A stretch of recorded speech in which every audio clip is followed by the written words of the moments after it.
Alright, so we just finished watching Scream. Yeah. Yes. What'd you all think? It was decently suspenseful, funny horror film. Okay, David? Yeah, I'd probably peak the mic if I went ahead and screamed. But as it sort of is, it all turned out to be a decent movie. It was nice to see it again. It's a personal favorite of mine. I wouldn't be too surprised. Oddly enough, it was my first time watching it. I still have a hard time believing that. It's such a good movie. I never got around to seeing it. Oh. Okay, Justin. Yeah. What do you think the story of this movie was? Well, honestly, I don't know. I was kind of expecting a little bit more of a kill fest, but I mean, of course, there were, the killer was obviously a psychopath.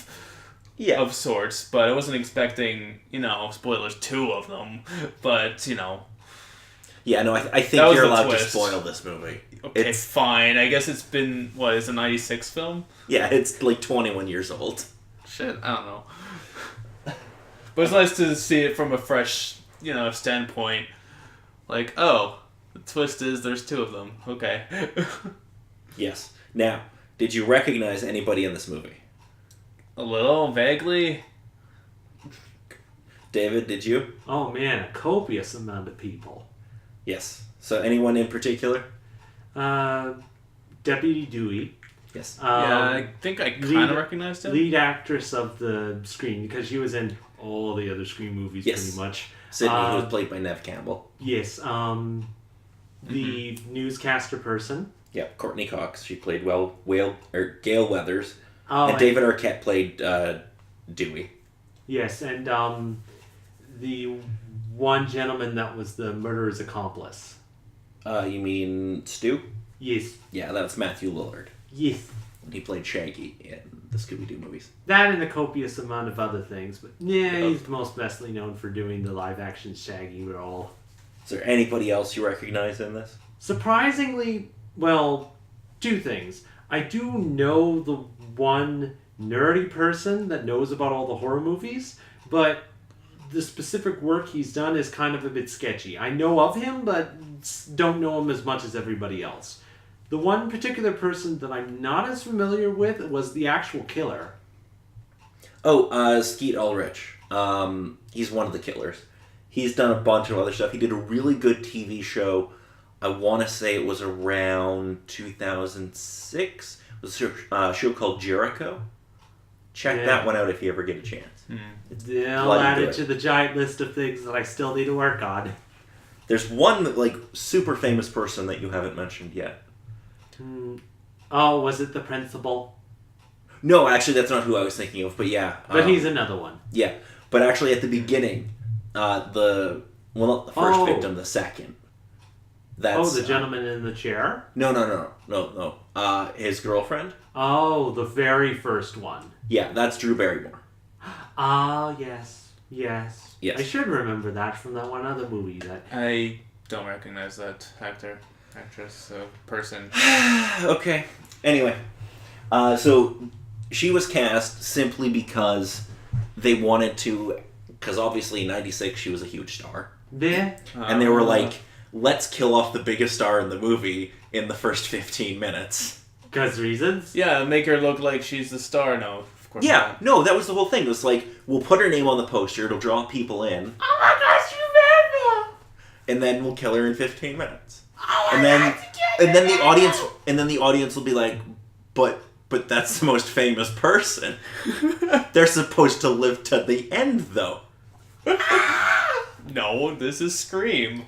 Have a seat. It's a bloody good movie, and it's funny too. Yes. Oh yeah. I wasn't gonna take it too seriously, even though in the movie people die or whatever. Yeah, but they're always making jokes about horror movies. Yes. And it makes it, I don't know, it's just a much more fun experience than if they're always taking it seriously. This is the part when he comes back to life for one last spook. Not in my movie. It's great. I love this movie, and I really like the character of Sydney. Because she's just fucking great. Yeah. She just punches Gail Weathers. Yeah. That's just a great moment. Mm-hmm. Yeah. Okay, Dave, did you have a favorite character or moment in the movie? Now, as it kind of calmed down, just the end sequence of everything sort of panning together in the final chase scene around the house Yeah. was kind of the nice climax to everything within the movie. Oh, yeah. As for characters, no, I think the lead actress would probably be best Indeed. to sort of go through it. I honestly couldn't stand the sidekick to the murderer. He's decent for his role, but he's just like, God, I couldn't stand him if I knew him in real life. Matthew Lillard is great in this movie. He's amazing with all the stuff that he did.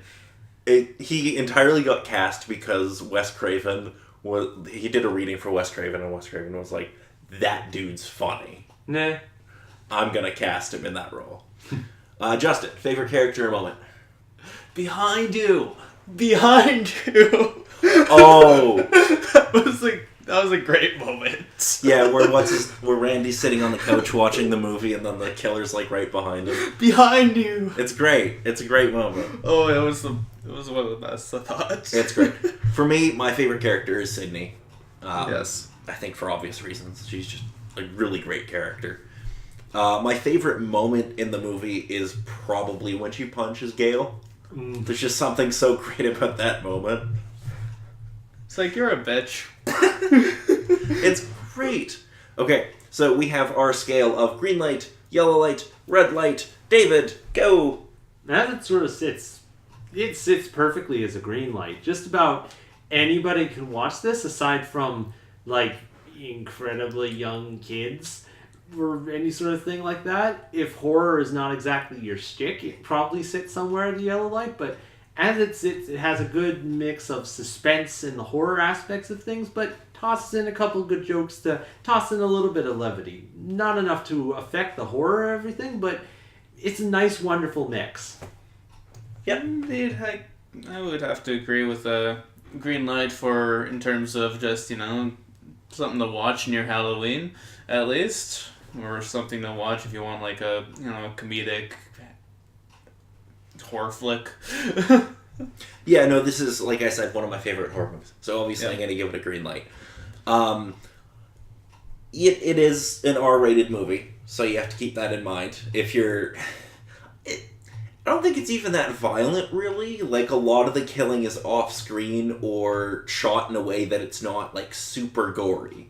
True, but the implication of just the couple particular things that are going on and the couple positions and other particular things that they do manage to show, around that time, definitely I could understand it being R. And all that fake blood.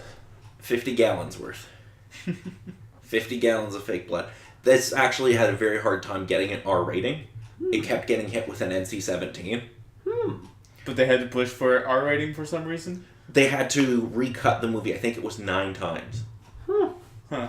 The main complaint was that the opening sequence was too intense. that was the complaint? That was what the MPA was worried about. Huh. Really? It wasn't like there's too much blood or there's too much... It was too intense in a fucking horror movie. It's one of the particular things that you need for that. What, do you need some levity before we cut to the chase? Well, I mean, this movie, like David said, has a good balance of... It has the horror element down, but it's also got, like, comedy, and it actually kind of makes it, like, more effective in a way. Yeah. Because it gives you this, like, the moment of horror, and then it's like, nah, but we're gonna tell jokes. Let's play a little game first. Yeah, I love this movie, and you watch the sequels, because they're pretty good too. Nah. Righto. Anyway, I think that's gonna be it for us. I'm Paul. I'm Dave. And Justin.